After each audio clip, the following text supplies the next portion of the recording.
Right, we're back live tonight here on In Focus. Let's get a response then to that conversation that I had just moments ago with the Chief Whip of the ANC in Ekurhuleni EFF Gauteng Media Officer Dumisani Baleni joins us to respond to that conversation now. Earlier, the Chief Whip spoke of a trend of inefficient responses to water, electricity and sewer queries that are beginning to emerge in Ekurhuleni. Dumisani, good to have you, and thank you very much for your time and coming on this evening. Have you noted the comments made by the Chief Whip on the trend in inefficiency in responding to water, electricity and sewer queries in Ekurhuleni? These are areas that fall within a portfolio of water, sanitation and energy, which is run by the EFF in the municipality. Good evening, Brataw, and good evening to the viewers. I didn't listen to the Chief Whip, but I think in response to that is that we understand the ANC's desperation right now, especially with regards to what is happening in Ekurhuleni. The EFF, ever since it has been in government here in Ekurhuleni, has demonstrated to the people of Ekurhuleni the capacity to provide governance, the capacity also to respond to issues of the people. Our MMCs are always on the ground. When there are issues, they always on the ground first to respond. And we expect that the ANC is to panic because of the EFF's energy and the EFF's political response and its ways of tackling or responding to community issues. In terms of the water supplies, I think right now it is clear to everyone, now that we have the same issue in Johannesburg, we also have the same issue in Tshwane. We have been saying here in Ekurhuleni that there is an issue with rainwater that is failing to respond or failing to provide water into the reservoirs and transferring that water into the communities. But above all, the EFF has stabilized, ever since we've been in Ekurhuleni, we've stabilized waste collection. You can go around communities right now. The EFF's Andrestatane campaign is even difficult to implement because we can't find a lot of, or we can't find, it is rare to find illegal dump sites because the EFF has stabilized the waste department in Ekurhuleni. We didn't have compact trucks. Under the EFF government, we managed to get more compact trucks. We managed to stabilize waste collection. But as far as water as well, we do respond to our people, but we've always said there's rainwater issues. But since last week, there is developments and there is stability in terms of providing water. Electricity, there is also stability of providing electricity, but we must also be genuine about the issue of electricity, that it is you can't just accrue it to the municipality. The issue of electricity is a national question, it's a national issue, but at the municipal level, our MMCs, the MMCs of the EFF, are always on the ground, always responding to any technical issues. Yeah. There's no problem like what they are saying, the ANC. The ANC here in Ekurhuleni is panicking, and we understand exactly. They have been saying, calling for the end of the arrangements or the government of the people's government, the end of the people's government, because the EFF is taking up space in Ekurhuleni. And we understand their panic is the mode of elections, and the EFF is in the mode of elections, but the EFF also is permanently committed to the people. So we understand what the ANC is saying. So the fact that there is a lack of collaborative effort between the Department of Water and rainwater, for example, in ensuring that reservoirs are well filled up, and there is interventions, for example, that would ensure things like generators are there in case there is no electricity and so on and so forth, saying that there is just a lack of that kind of collaboration and leadership that is required to address those issues. You're saying that is completely untrue?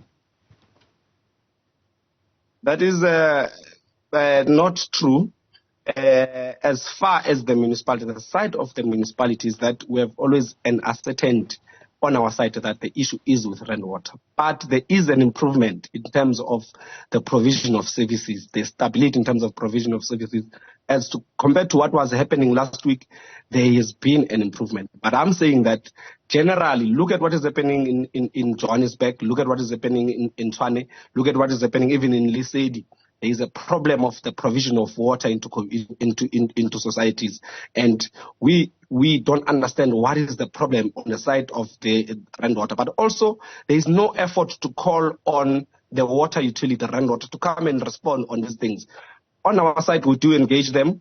They do promise they will improve, but the improvement is slow, but we do see the improvements. But there should be some kind of an effort to ask and to inquire from Rand Water as well as to why does it look like there's a problem on their side. And that is what I think should be happening in our communities. Not that we are relegating our responsibilities to hold them accountable or to work with them, but there should be some kind of an effort to inquire on their side what is the problem. What about the claim that says you owe Rand Water? In the third quarter, you owed them 750 million. They're saying in the fourth quarter, you're owing them 800 million. No, as far as I know, on my side, the municipality in Ekurhuleni doesn't owe Rand Water. It's servicing. It has a good financial relationship with Rand Water. The reports also, remember there's the reports. The last time I read the reports on Rand Water, when they released the report on municipalities that owe them money, and they were even considering to taking them to court.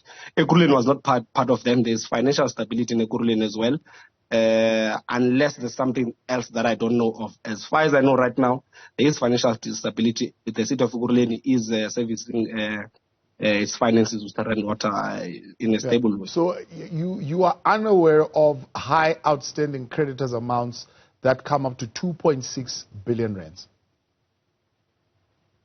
I'm unaware. I don't believe it's true. Can't be true. Are you saying that as a fact, or are you saying what you believe? This is considering the fact that I've been reading the financials and the reports from Rand Water. I'm not aware of that. I don't believe it's true. But if it is a matter of fact, then it can be ascertained. But as far as I know, in my position right now, the city of Ekurhuleni pays Rand Water services is debt with